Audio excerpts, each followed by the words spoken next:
discípulos. En la cátedra de Moisés se han sentado los escribas y fariseos. Hagan pues todo lo que les digan, pero no imiten sus obras, porque dicen una cosa y hacen otra.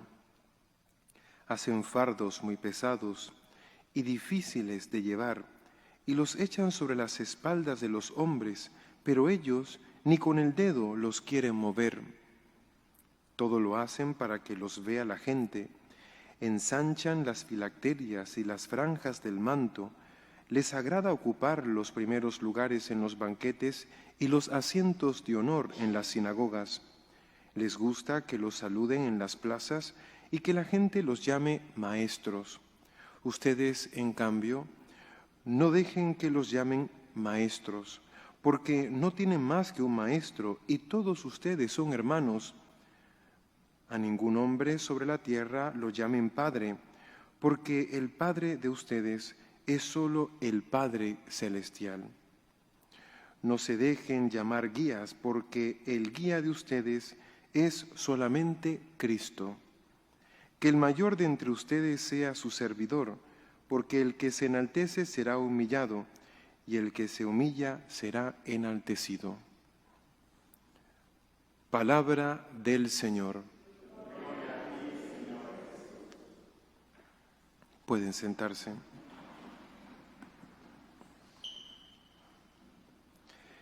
Dice Jesús en el Evangelio: en la cátedra de Moisés se han sentado los escribas y fariseos. Luego dice el Señor que no llamen a nadie maestro ni padre, porque uno solo es vuestro Padre, uno solo vuestro Maestro, Cristo. ¿Acaso ustedes pueden llamar a los sacerdotes Padre? Si el Señor dice en el Evangelio que no llamen a nadie sobre la tierra Padre. ¿Acaso deben sus hijos deben dejar de llamar a sus maestros cuando van al colegio, porque dice el Señor que no debes llamar a nadie maestro, solo a Cristo? Estas palabras hay que entenderlas bien. Jesús está criticando el hecho de que habían estos hombres en el pueblo de Israel que se ponían como la última autoridad en cuanto a la enseñanza de la ley de Dios. Como que su palabra fuera la referencia absoluta para entender y aplicar la ley divina. Solo Dios es la fuente de la verdad.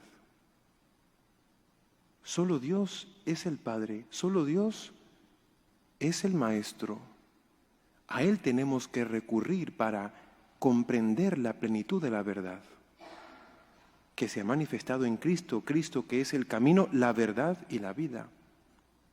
Solo Dios es el fundamento último de la verdad. Solo Dios es el fundamento último de la paternidad. Pero eso no quiere decir que Él no haga partícipes a los hombres de su paternidad y de poder enseñar en su nombre. Una cosa no excluye la otra.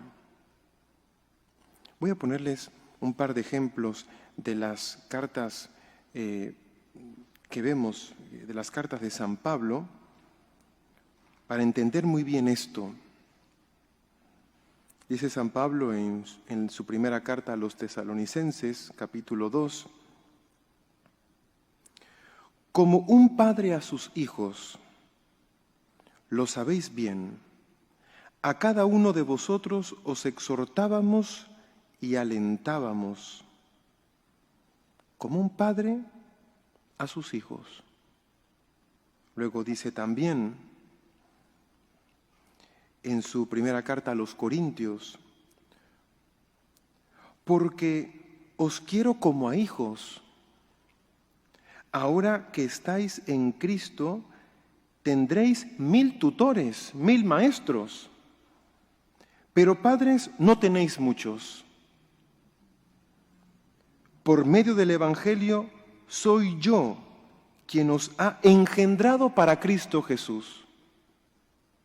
En este sentido es Padre, porque les ha engendrado por su predicación, por su enseñanza y por ejemplo, les ha engendrado la fe en Cristo Jesús. Por eso ustedes pueden llamar a los sacerdotes padres, porque nosotros les estamos ayudando a crecer, a madurar en el conocimiento de Dios, les estamos ayudando a crecer en el amor a Dios, les estamos ayudando a crecer en el conocimiento de su voluntad. Nosotros los cuidamos como hijos nuestros.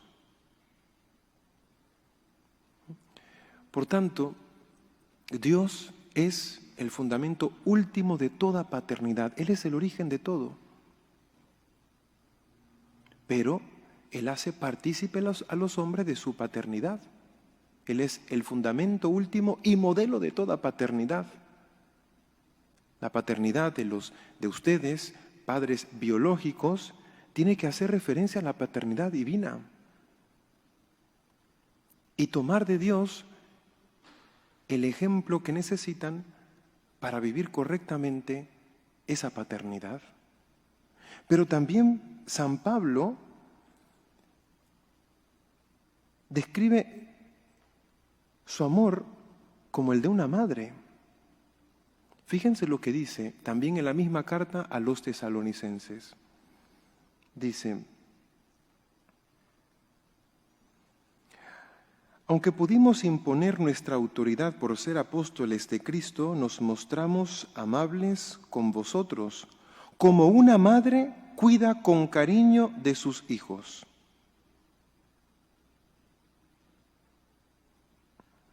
Como una madre, con el amor de una madre, con la autoridad de un padre.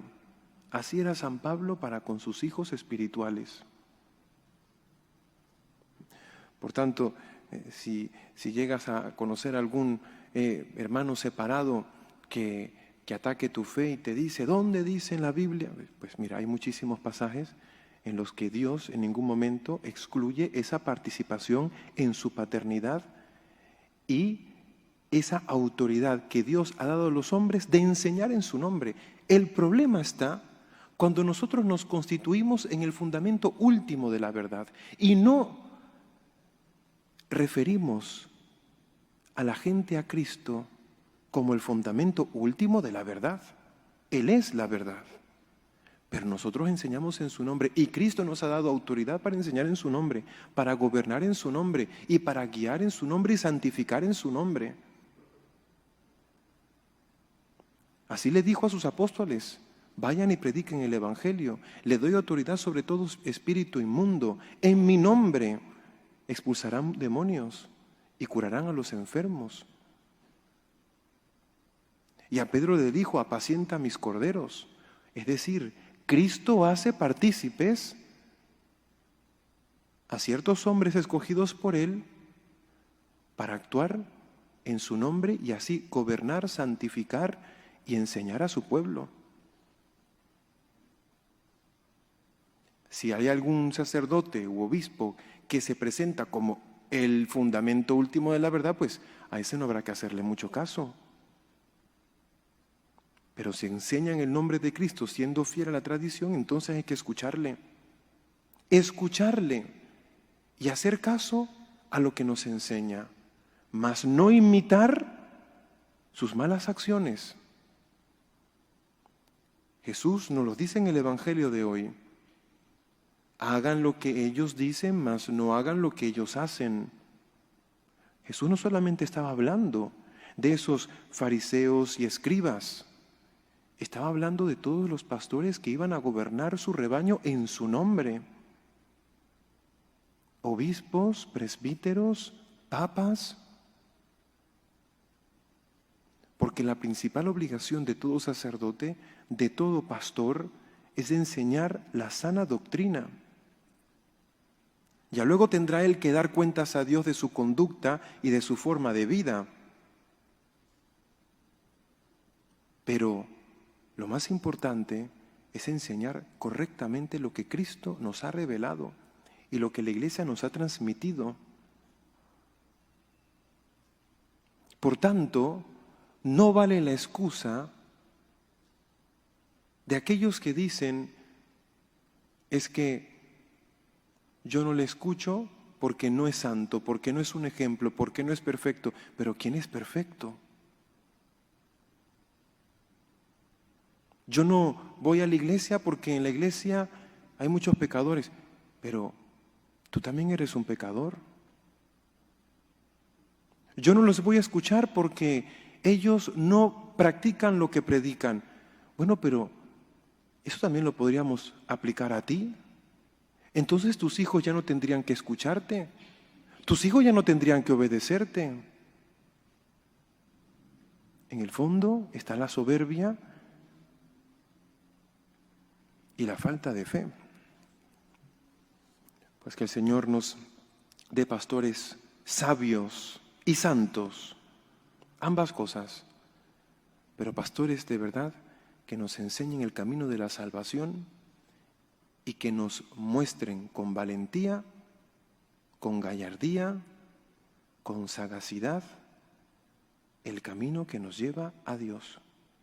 Eso es lo más importante, que tener buenos pastores que nos enseñen claramente el camino, porque si no, estaríamos dando tumbos y nos estuviéramos hiriendo, haciéndonos daño y haciendo daño a los demás.